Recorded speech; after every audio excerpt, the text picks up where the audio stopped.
नमस्कार दोस्तों, मैं राघवेंद्र कुमार शर्मा आज आपको क्लास 8 की हिस्ट्री का चैप्टर 6 पढ़ाने जा रहा हूं। इस चैप्टर में हम लोग पढ़ेंगे कि ब्रिटिशर्स के राज के समय वीवर्स और जो आयरन स्मेल्टर्स थे उनकी क्या स्थिति थी, यानी कि जो बुनकर और जो लोहा बनाने में जो सम्मिलित थे उनकी क्या स्थिति थी। तो ये हमारे चैप्टर का नाम भी है, weavers, iron smelters and factory owners. तो वीवर्स यानी कि बुनकर, आयरन स्मेल्टर्स यानी लोहा बनाने वाले, और फैक्ट्री ओनर्स यानी कि फैक्ट्री के मालिकों की क्या स्थिति थी जब ब्रिटिशर्स का राज चल रहा था।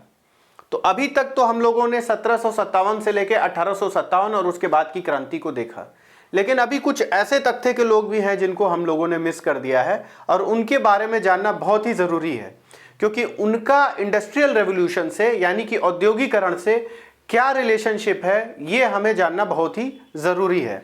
तो इंट्रोडक्शन पोर्शन में हमने ये देखा है, इंट्रोडक्शन जो आपकी बुक में दिया गया है उसमें ये बताया गया है कि जो कपड़ा उद्योग से जो लोग जुड़े हुए थे, जो आयरन स्मेल्टर्स थे यानी कि जो लोहे से जो जुड़े हुए थे, उन पे काफ़ी अच्छा प्रभाव पड़ा था जब ब्रिटिशर्स का राज चल रहा था, क्योंकि दो चीज़ें एक साथ हुई थी। एक साइड में ब्रिटिशर्स का इंडस्ट्रियल रेवोल्यूशन हुआ था, यानी उनके यहाँ औद्योगिकरण हुआ था, और दूसरे साइड हमारे भारतवर्ष में उन लोगों ने उपनिवेशीकरण भी कर दिया था, यानी कि कोलोनाइजेशन भी कर दिया था। तो इससे क्या फ़र्क पड़ा था? कोलोनाइजेशन जब हुआ तो उनको रॉ मटेरियल बहुत ही ईजिली हमारे भारतवर्ष से मिल जाता था, और उस रॉ मटेरियल को उठा के वो अपने यहाँ ले जाके बेच देते थे, जिससे कि वो फिनिश्ड गुड्स बनाते थे, यानी कि पूरा बना बनाया माल वहाँ से तैयार करके और हमारे ही यहाँ वो बेच देते थे। अब जो रॉ मटेरियल वो वहाँ हमारे भारतवर्ष से खरीदते थे, उस पर भी उन लोग अपने यहाँ से पैसे नहीं देते थे, ये हमारे यहाँ से टैक्स लेके हमारे ही माल को खरीदते थे और ले जाके अपने यहाँ माल से अपना कपड़ा तैयार करते थे, अन्य चीज़ों को तैयार करते थे और ले आके हमारे ही मार्केट में बेच देते थे। इसकी वजह से वहाँ का उद्योग और वहाँ के उद्योगपति तो बहुत अमीर होते चले गए, वहाँ की इंडस्ट्रीज और जो वहाँ के इंडस्ट्रियलिस्ट हैं वो बहुत ही रिच होते चले गए। लेकिन इससे हमारे यहाँ के जो कारीगर हैं, जो हमारे यहाँ के उद्योग हैं, उन पे क्या प्रभाव पड़ा, यही हम पढ़ने जा रहे हैं इस चैप्टर में। तो इस चैप्टर के स्टार्टिंग में जो पहला पार्ट है, Indian textile and the world market, इसमें हमको ये बताया गया है कि India was the world's largest producer of cotton textile in 1750। इन्होंने ये बताया है कि 1750 के दशक तक, 1750 की सदी तक आते आते, 18वीं सदी के मध्य तक आते आते हम लोग कॉटन टेक्सटाइल के कपड़े व्यापार के एक बहुत ही बड़े उत्पादक थे, बहुत बड़े। India was one of the largest in the world. तो पूरे वर्ल्ड में हम लोगों का जो है दबदबा था इसमें, और जिसकी वजह से हम लोग काफ़ी रिच नेशन हुआ करते थे। From 16th century European traders began buying for sale in Europe. अच्छा, ऐसा नहीं था, अब पूरे वर्ल्ड में कहाँ कहाँ हमारा बिकता था? हमारा साउथ ईस्ट एशिया में बिकता था, जिसमें कि जावा, सुमात्रा और पेनांग, यहाँ पे हमारी बिक्री होती थी। फिर हम लोग पश्चिमी एशिया में भी बेचते थे, मध्य एशिया में भी बेचते थे, यानी वेस्टर्न और सेंट्रल एशिया में भी हम लोग बेचते थे। तो हर जगह हमारे जो है माल का दबदबा फैला हुआ था। उसके बाद 16वीं शताब्दी तक जो यूरोपियन ट्रेडर्स थे वो क्या करते थे, वो हमारे माल को, हमारे ही कपड़े को प्रेफरेबली वो खरीदना पसंद करते थे। और ऐसा इसलिए था क्योंकि हमारे कपड़ों की जो बारीकी थी, जो कारीगरी थी, वो और किसी कपड़े में नहीं पाई जाती थी। जैसा कि हम लोगों ने पहले भी चैप्टर्स में पढ़ा है कि हमारे यहाँ जो भी उत्पाद होता था उसकी जो क्वालिटी है वो पूरे वर्ल्ड में सबसे अच्छी होती थी। तो इसी वजह से यूरोपियन कंट्रीज और अन्य भी देश के लोग जो हैं वो हमारे यहाँ से बहुत ही प्रभावित थे और हमारे यहाँ के ही जो प्रोडक्ट्स हैं उनको खरीदने में बहुत ज़्यादा इंटरेस्टेड रहते थे। अब हम लोग आते हैं दूसरे टॉपिक की तरफ, वर्ड्स टेल अस हिस्ट्रीज। तो अब इन्होंने एक खाता बही दिया हुआ है, एक ऑर्डर बुक दिया हुआ है जो कि 1730 का ऑर्डर बुक है। तो उस ऑर्डर बुक में डिफरेंट नेम्स दिए गए हैं, अलग अलग नाम दिए गए हैं। उस नाम से ये पता चलता है कि अलग अलग जगहों के लोग आके हमारे यहाँ से माल खरीदते थे, और चूंकि हमारे ही भारतवर्ष के अलग अलग जगहों के नाम से उस पर्टिकुलर क्लोथ का नाम रहता था, तो इससे यह पता चलता है कि हमारे यहाँ का जो सामान था वो कितना प्रसिद्ध था। ठीक है, तो शुरुआत में हम देखते हैं कि Indian textiles were famous in western market under different names such as muslin and calico. तो एक इराक में सबसे पहली बार जब यूरोपीय जब इराक में गए तो उन्होंने ये पाया कि वहां पे एक जगह है मोसेल, वहां पे उन लोगों ने देखा कि कुछ अरबी व्यापारी आके वहां पे हमारे भारतवर्ष का जो है कपड़ा बेच रहे थे। तो उन्होंने उस जगह के कपड़े को जब देखा और खरीदा और उसकी बारीकी को देखी, उसकी कारीगरी को देखा, तो उनको बहुत अच्छा लगा और उन्होंने उसका नाम क्या रख दिया, मसलिन। ठीक है, तो उस जगह के नाम के हिसाब से उन्होंने इसको क्या रख दिया, मसलिन रख दिया। और इसी तरह 1498 में आपको याद होगा जब वास्को द गामा जी जो पोर्चुगीज थे, जो पुर्तगाली थे, जब वो भारतवर्ष में आते हैं तो वो केरल के कैलीकट में जब आते हैं तो उन्होंने वहां से एक्चुअली वो आए थे मसाला लेने के लिए कि यहाँ से मसाला लेंगे और अपने देश में ले जाके उसको भारी दामों में वहां पे बेच देंगे। लेकिन वो मसाला ले जाते साथ में क्या लेके गए, यहाँ से कपड़े भी लेके गए, कुछ सूती कपड़े लेके गए। तो उस सूती कपड़े का नाम जब वो वहां अपने यहाँ पे बेचे तो उसका नाम उन्होंने क्या रखा, लोगों ने किस नाम से उसको पहचाना, कैलिको नाम से पहचाना। ठीक है, और ये शब्द कहां से डिराइव्ड हुआ, ये डिराइव्ड हुआ कैलिकट नाम से। ठीक है, उसके बाद printed cotton clothes called chintz derived from cheet. Okay, तो 1730 में एक अंग्रेज ने अपने नुमाइंदों के लिए कुछ ऑर्डर बुकलेट दे रखा है और उस ऑर्डर बुकलेट को आप स्क्रीन पे देख सकते हैं। ये कुछ इस तरह का था। इस ऑर्डर बुकलेट को जब आप देखेंगे तो आपको पता चलेगा कि कितनी ज्यादा डिमांड थी हमारे टेक्सटाइल इंडस्ट्री की। 5,89,000 जो है वहां पे क्लोथ का थान मंगाया गया था, 5,89,000 which is a very huge number. और 98 डिफरेंट वेराइटीज ऑफ जो हमारी टेक्सटाइल्स थी वो उनकी डिमांड में था। तो इतने तरीके की वैरायटी थी हमारे पास, इतना ज्यादा माल था हमारे पास, तो हम पूरे मार्केट पे कब्जा करके रखे हुए थे। इवन अगर हम बात करें कि वहां के कुछ जो प्रिंटेड क्लोथ्स थे उनको वो क्या बुलाते थे, चिंट्स बुलाते थे, चिंट्स। अब ये जो चिंट्स क्लोथ्स हैं ये आपके आते हैं छीट से, और छीट शब्द कहां से लिया गया है, हमारे भारतवर्ष के ही नाम, मतलब हमारे भारतवर्ष से ही लिया गया है। छीट का कपड़ा जब हम लोग उस समय पहनते थे तो छीट कपड़े को जो है, ऐसे कपड़ों को छीट का कपड़ा कहा जाता था जिसमें छोटे छोटे फ्लावर या छोटे छोटे हमारे पत्तियों का जो है होता है ना, वो सब आता था। थोड़ा स्क्रीन पे आप देखिए इस पे तो आपको समझ में आएगा। ये इस तरह के कुछ होते थे, तो छोटे छोटे फ्लावर, छोटे छोटे जो लीव्स होते थे वो छीट के कपड़े कहलाते थे। और वो वहां पे बहुत प्रसिद्ध थे। जो वहां की महारानी जी थी और जो वहां के बहुत अमीर लोग थे वो भी उसको पहनना पसंद करते थे। तो इस तरह की 3 वैरायटी इन्होंने बता रखी हैं जो कि आपकी बुक में है। एक छीट का कपड़ा हो गया, एक हो गया बेंडाना हो गया। बेंडाना तो आप जानते होंगे जो कि एक मतलब रुमाल टाइप का होता है, बड़ी सी रुमाल हो गई। तो बेंडाना का असली अर्थ बांधना होता है, जो हमारे यहाँ से जो लिया गया था वो भी इन लोगों ने कॉपी किया। तो एक उस तरह का था, तो वो भी हमारे यहाँ से लिया गया। ठीक है, और बेंडाना हो गया और टाई एंड डाई हो गया। अच्छा, एक चीज ये देखिए कि छीट कहां से, मसूलीपट्टनम जो कि आंध्र प्रदेश में है, ये आपको याद करने वाली चीज है। तो छीट जो है कहां से आता था, वो मसूलीपट्टनम आंध्र प्रदेश से आता था। और बेंडाना कहां से डिराइव किया गया है, बंधन जो डिराइव किया गया है वो डिराइव किया है गुजरात और राजस्थान से। छीट कहां से, मसूलीपट्टनम आंध्र प्रदेश, और बेंडाना कहां से, गुजरात और राजस्थान से। ये आपको याद करने वाली चीज है। दूसरी चीज क्या आपको यहाँ पे फैक्ट हुआ, फैक्ट आपको एक ये मिला कि हमारी सेल कहाँ कहाँ पे होती थी, साउथ ईस्ट एशिया में होती थी। ठीक है, उसके बाद वेस्टर्न एशिया में होती थी और सेंट्रल एशिया में होती थी। तो ये आपको एक चीज ये याद रखने वाली चीज है। तो मैं आपको बीच बीच में फैक्ट्स याद कराते जाऊंगा ताकि फ्यूचर में आप इसको कनेक्ट करके लिख भी पाए अपने आंसर्स में। ठीक है, ओके। फिर अब हम आते हैं एक नेक्स्ट पार्ट की तरफ कि इसमें यह बताया गया है कि जो जिस तरह से हम लोगों ने बारे में पढ़ा, मसलिन के बारे में पढ़ा, तो इसी तरह से अलग अलग जगह जो हैं, अलग अलग जगहों के नाम से जो वहां के क्लोथ्स थे वो पड़ गए। ठीक है, तो उसमें से अलग अलग नाम से पड़ गए। तो उसमें से कुछ नाम है कासिम बाजार, उड़ीसा, कानपुर। तो जहां जहां से कपड़े लिए जाते थे तो वहीं के कपड़े वहीं उसी जगह के नाम से वो पढ़ते जा रहे थे। ठीक है, अब हम आते हैं नेक्स्ट टॉपिक की तरफ, Indian textile in European market. ठीक है, तो नेक्स्ट इंडियन टेक्सटाइल जो था उनका यूरोपीय बाजार में क्या मांग थी और क्या वहां पे डिमांड था। तो अब इंडियन टेक्सटाइल जब शुरुआती दौर पड़ा, जब यहां से इन 1720 the British government enacted a legislation calico act banning the use of printed cotton textile. Actually क्या हुआ कि 18वीं शताब्दी के शुरुआत में ही जो वहां के ऊन के और रेशम के निर्माता थे, जो यूरोपीय मार्केट के, वो बहुत ही अपनी गवर्नमेंट से नाराज चल रहे थे। नाराज इसलिए चल रहे थे क्योंकि देखो भारतवर्ष में सबसे ज्यादा प्रोडक्शन हो रहा था कपड़ों का, और सबसे ज्यादा जो आयात कर रहे थे वो, यानी कि यहां से हमारा जो एक्सपोर्ट होता था उनके यहाँ इंपोर्ट होता था, सबसे ज्यादा वो इंपोर्ट जो कर रहे थे वो यहाँ के मार्केट का था।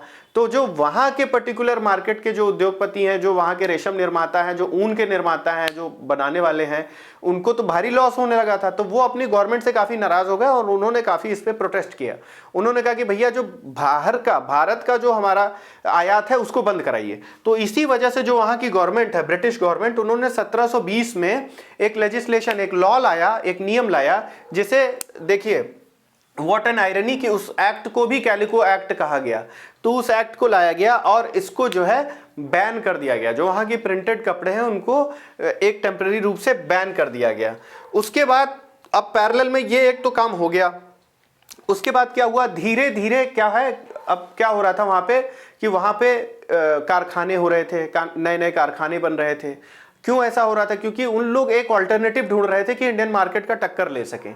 तो अब कारखाने बनेंगे, इंडस्ट्रीज बनेंगी, तो जो काम मजदूर लोग जो भारतवर्ष में करते थे या हमारे किसान भाई लोग करते थे, वो काम वहां पे बहुत ही इजीली हो जाए, इसलिए वो लोग ऐसा कर रहे थे।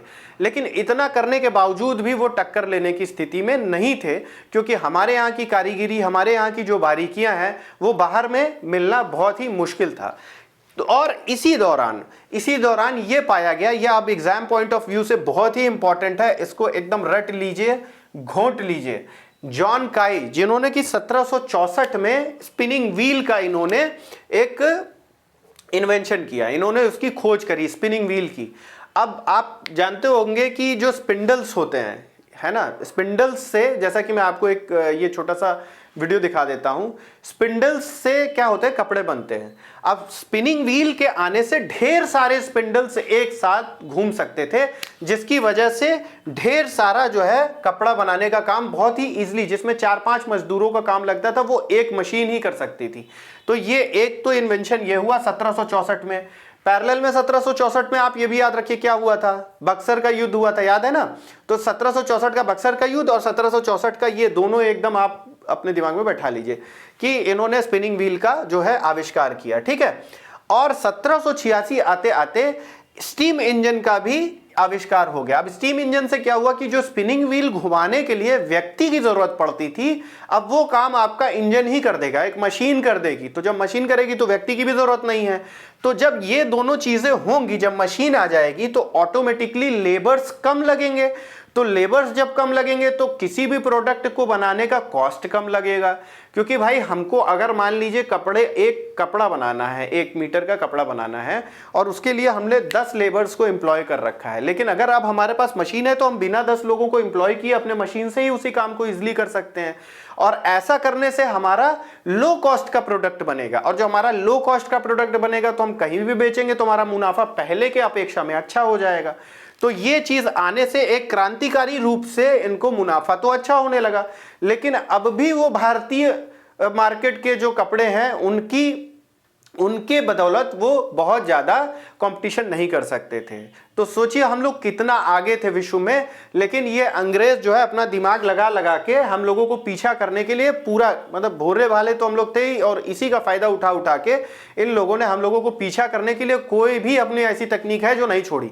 तो अब यही फिर से मैं आपको पिछले चैप्टर्स में ले जाना चाहूंगा, जिसमें कि 1764 के बाद अंग्रेजों ने क्या अपनी दिमाग लगाई, उन्होंने क्या किया कि जो पहले क्या होता था कि 1750 के पहले उन लोग सोना और चांदी ले आके हमारे यहाँ से सामान खरीदते थे, जो भी हमारा कपड़ा होता था उसको खरीदते थे, और ईस्ट इंडिया कंपनी ले जाके अपने यहाँ पे उसको बेच देती थी।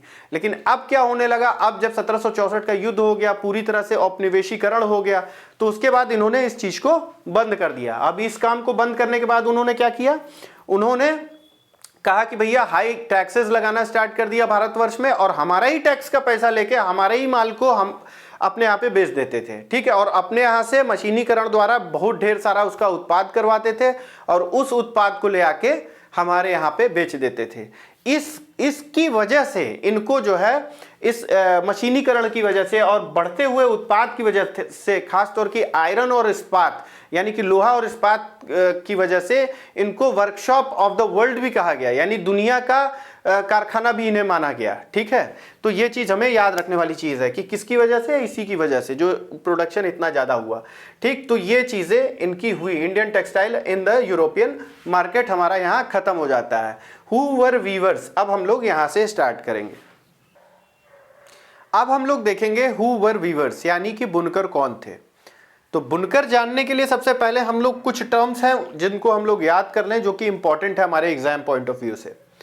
तांती, ये एक तरह के बुनकर थे। तांती जो कि बंगाल में पाए जाते थे। इसको 2-3 बार बोल लीजिए ताकि दिमाग में आपके बैठ जाए। तांती बंगाल में। फिर जुलाहाज एंड मोमिन इन नॉर्थ इंडिया, यानी कि उत्तरी भारत में जुलाहा एंड मोमिन, उत्तरी भारत में जुलाहा और मोमिन। ठीक है, और फिर कैकोल्लार और देवांग, कैकोल्लार और देवांग साउथ इंडिया में, यानी दक्षिण भारत में। ठीक है, फिर से बोल देते हैं। तांती बंगाल में, जुलाहा एंड मोमिन उत्तर भारत में, कैकोल्लार और देवांग जो है वो साउथ इंडिया में। तो ये तीनों आप याद कर लीजिए, इसको रट लीजिए। तो यहां से हम लोग स्टार्ट करते हैं। बुनकर होते कौन थे? बुनकर वो व्यक्ति होते थे जो कपड़े को बुनते थे, जो कि जब तागा तैयार होता था तो उसके बाद उन लोग उसको बुनाई का काम करते थे। तो जब भी हम लोग कोई क्लोथ बनाते थे, उसका जो पहला स्टेज रहता था, उस पहले स्टेज को हम लोग क्या कहते थे? उस पहले स्टेज में हम लोग सूत कातने का काम करते थे।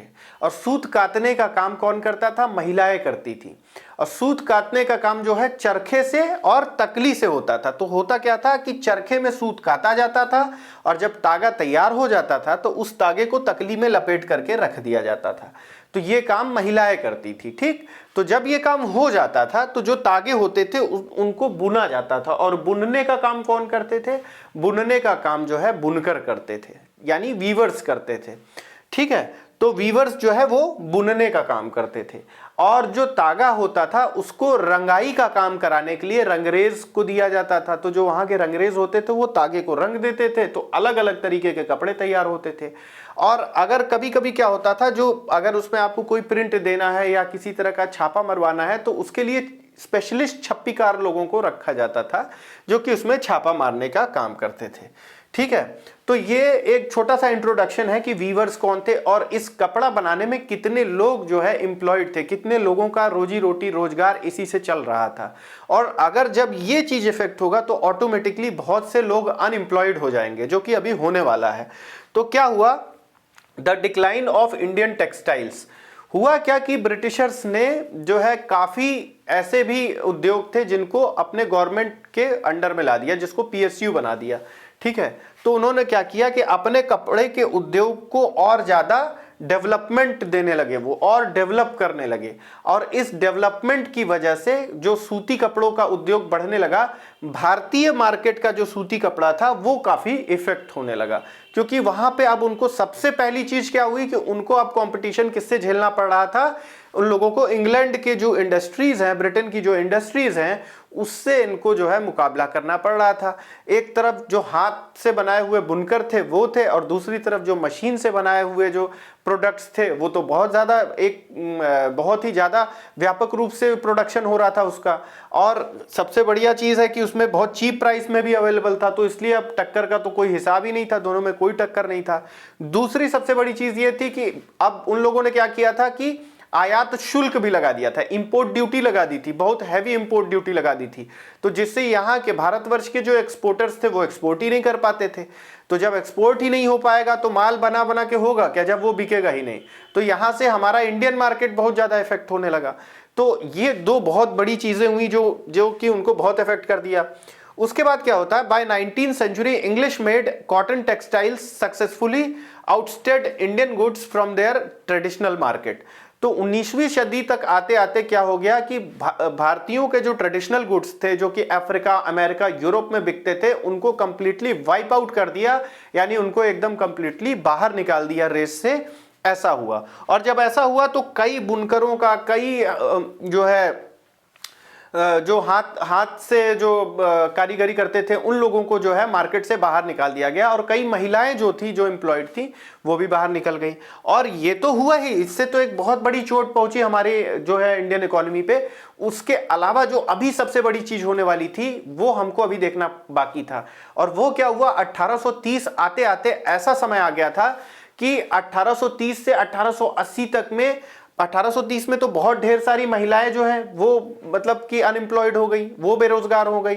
और 1880 आते आते ऐसा समय था कि ब्रिटेन का जितना भी माल था उसका 2/3 जो है, उसका 2/3 मतलब आप समझ लीजिए कि 66.66% के आसपास 2/3 जो है वो भारतीय पहनने लगे थे सूती कपड़े। तो यानी ब्रिटेन का आया हुआ माल हम लोग पहनेंगे तो वहां की इकोनॉमी ग्रो होगी, वहां का जो है आर्थिक स्थिति वहां की मजबूत होती जाएगी और हमारे यहाँ की कमजोर होती जाएगी। तो ऐसा होने लगा, और जिससे कि thousands of rural women and rendered jobless, जिससे कि बहुत ढेर सारी जो रूरल वुमेन थी वो जॉबलेस हो गई, एकदम बेरोजगार हो गई। ठीक है, नेशनल मूवमेंट। अच्छा, ये हुआ। अब क्या हुआ कि इसकी वजह से अब जब धीरे धीरे जब ये चीज व्यापक रूप से बढ़ने लगा, बेरोजगारी बढ़ने लगी और सबसे ज्यादा यहाँ पे उत्पाद होने लगा, हमारे यहाँ ब्रिटिशर्स का दिया हुआ कपड़ा ज्यादा आने लगा, तब हमारे बापू ने यानी महात्मा गांधी जी ने एक इसी तरह का नेशनल मूवमेंट लाया। और उस नेशनल मूवमेंट के तहत उन्होंने क्या किया, उन्होंने सोचा कि हम फटाक से इन सब चीजों को बाहर निकालें।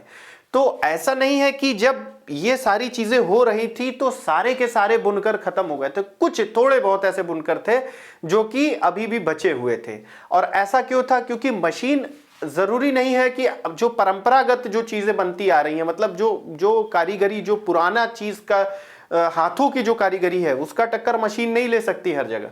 तो कुछ ऐसे बुनकर थे जो अभी भी मार्केट में थे। तो अब जैसे 2 जगह ऐसी हैं जैसे आप जो कि इसका हब बन के रह गई थी, पहली थी शोलापुर और दूसरा था मदुरा जो कि साउथ इंडिया में है, और पहला है सोला जो कि आपका वेस्टर्न इंडिया में है, यानी कि आपका उत्तरी भारत में है। ठीक है, तो शोलापुर और मदुरा के बारे में तो आप जानते ही होंगे। तो महात्मा गांधी जी ने जो है लोगों का आत्मविश्वास बढ़ाया, उन्होंने आके लोगों को कहा कि अब आप अपने ही हाथों से जो है खादी बनाइए, अपने से ही कपड़े बनाइए, आत्मनिर्भर बनिए और खुद के बनाए हुए कपड़े पे आप विश्वास रखिए, बाहर से आया हुआ कपड़ा आप मत खरीदिए और उन लोगों की आर्थिक स्थिति को मजबूत मत बनने दीजिए। और इसी चरखे के यूज की वजह से हमारा जो फ्लैग का सिंबल बना 1931 में बना, ये इंपॉर्टेंट चीज है, आप इसको दिमाग में बैठा लीजिए कि जो चरखे का जो सिंबल बना 1931 में जो अपनाया गया वो इसी चरखे का सिंबल है और इसके पीछे की स्टोरी यही है।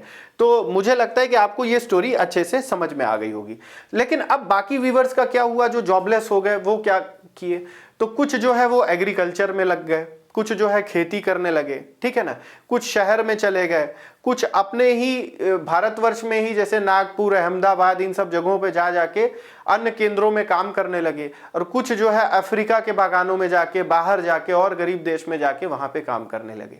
और इस तरह से हमारी स्थिति जो है डिक्लाइन हो गई, हमारी इंडियन टेक्सटाइल कपड़ा का जो है इंडस्ट्री वो एकदम डिक्लाइन हो गया। तो आशा करता हूं कि आपको ये पार्ट 1 बहुत अच्छे से समझ में आया होगा और आपको बहुत अच्छा लगा होगा। अगर आपको हमारा ये पार्ट अच्छा लगा हो तो आप please like, share and subscribe करिए और अपने दोस्तों को भी बताइए इसके बारे में। तब तक के लिए अलविदा।